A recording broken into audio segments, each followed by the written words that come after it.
The moment Grace stepped into the warm glow of the cafe, she knew she had already broken the most important rule of a blind date. Her hands were shaking, not because she was nervous about meeting a stranger, but because her little girl was holding her fingers so tightly it almost hurt. 3-year-old Sophie wore a tiny yellow sweater and looked around with wide eyes like the whole world was new and dangerous. Grace could feel people staring, some curious, some judgmental, and her stomach twisted with shame. She had promised herself she would never do this, never drag her child into her lonely adult problems. But tonight wasn't about romance. Tonight was about survival. The rent notice on her kitchen table had red letters. Her car had started making a sound that made her afraid to drive it. And her heart had been starving for so long that even hope felt like a risk. She was only here because her coworker swore this man was kind, stable, and different. But Grace had learned the hard way that different was a word people used right before they disappointed you. If you believe in kindness, second chances, and the kind of love that heals what life breaks, please take a second to like this video, comment, share it with someone who needs hope, and subscribe to the channel, because stories like this remind us that hearts can still be saved. Grace scanned the cafe, blinking through the sting of old memories. A blind date sounded simple for most people. For Grace, it felt like walking into a courtroom. Every time she tried to rebuild her life after Sophie's father disappeared, she faced invisible accusations. Why did you trust him? Why didn't you see it coming? Why are you alone? She had gotten used to being the woman who smiled through exhaustion at work, the woman who pretended she wasn't terrified every month, the woman who never asked for help. But tonight, she had asked. Her coworker, Marissa, had practically pushed her into it. "His name is Nathan," Marissa had said. "He's a single dad too, he'll understand."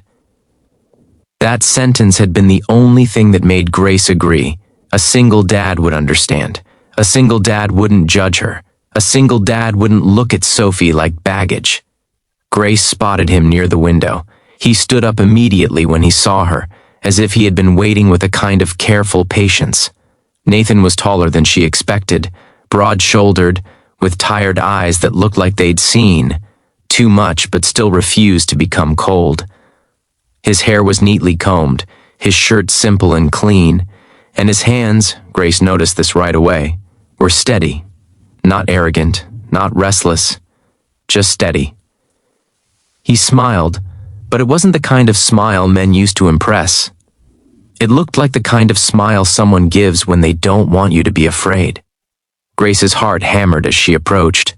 She could already imagine the moment she would explain, the moment his face would change, the moment he'd say something polite but distant, the moment she'd have to gather Sophie and leave with that familiar burning humiliation.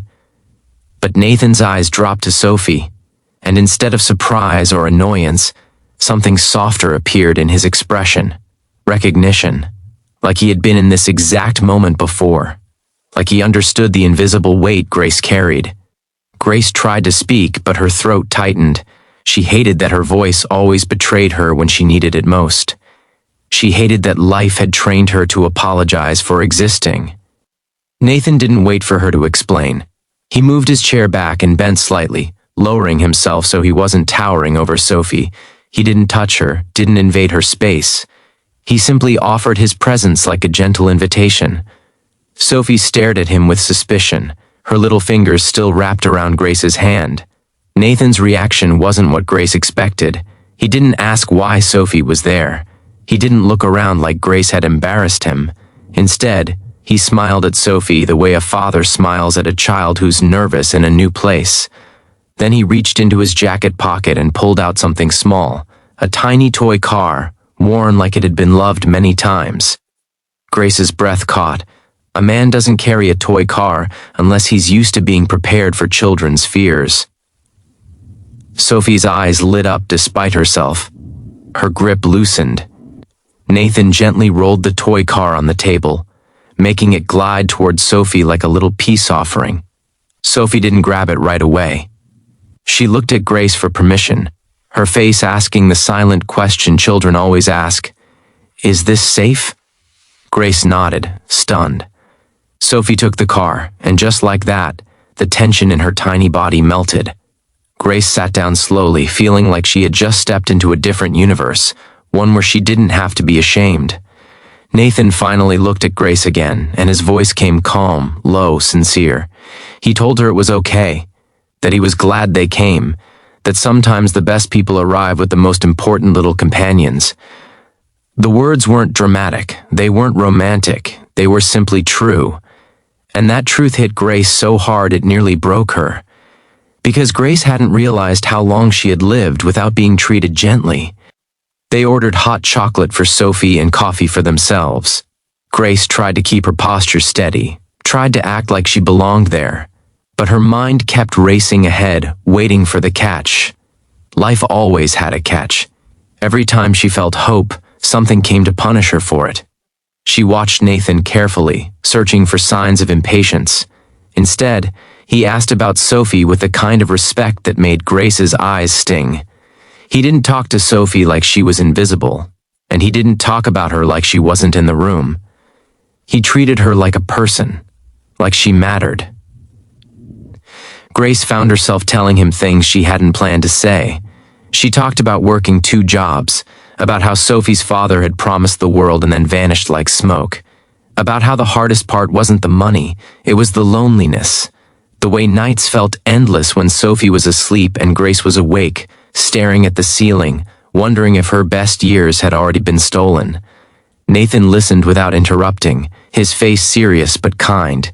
When Grace apologized, because she always apologized, Nathan shook his head.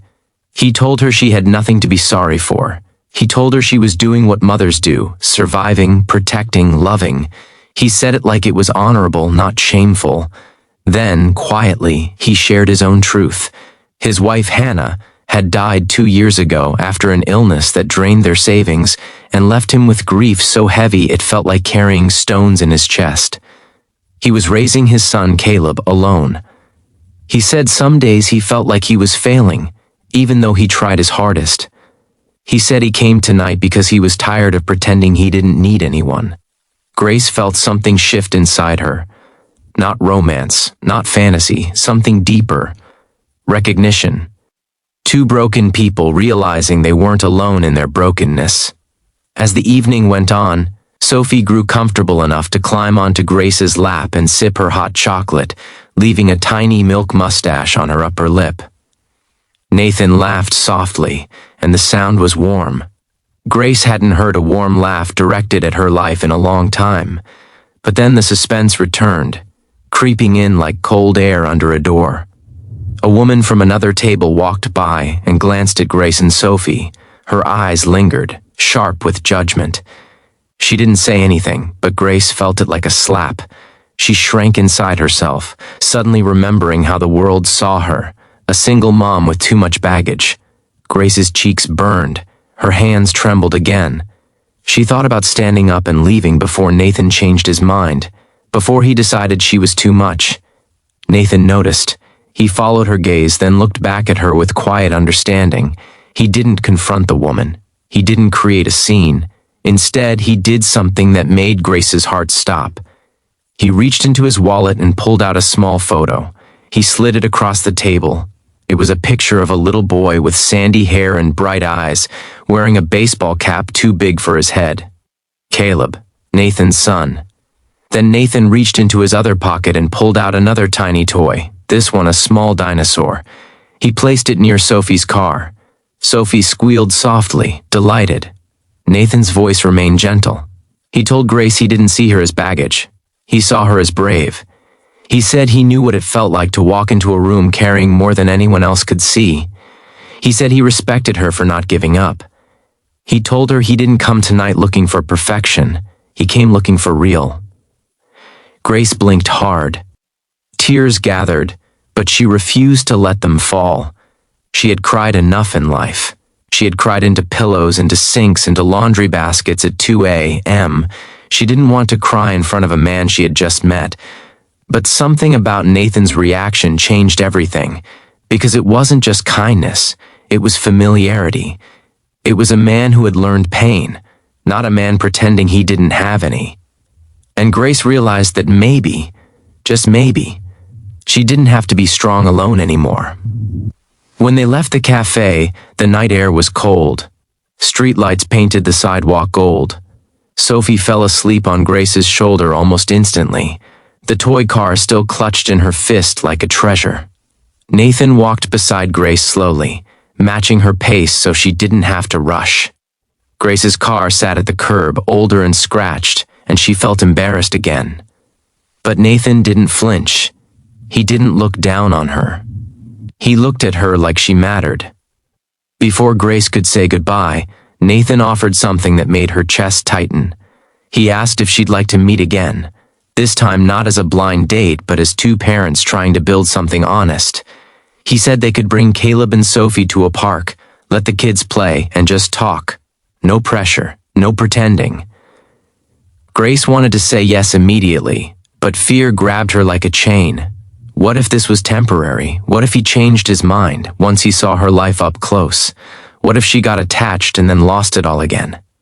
Nathan seemed to read her thoughts. He didn't rush her. He simply told her something Grace would remember for the rest of her life, that love wasn't always fireworks. Sometimes it was safety.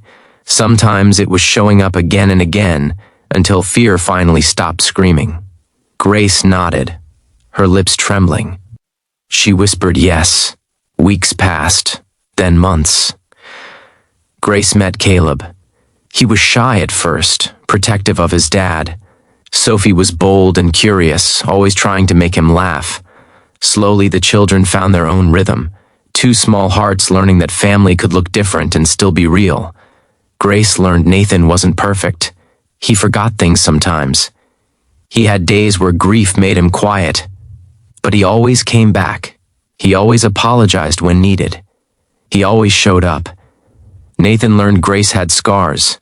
She flinched when people raised their voices. She panicked when bills piled up.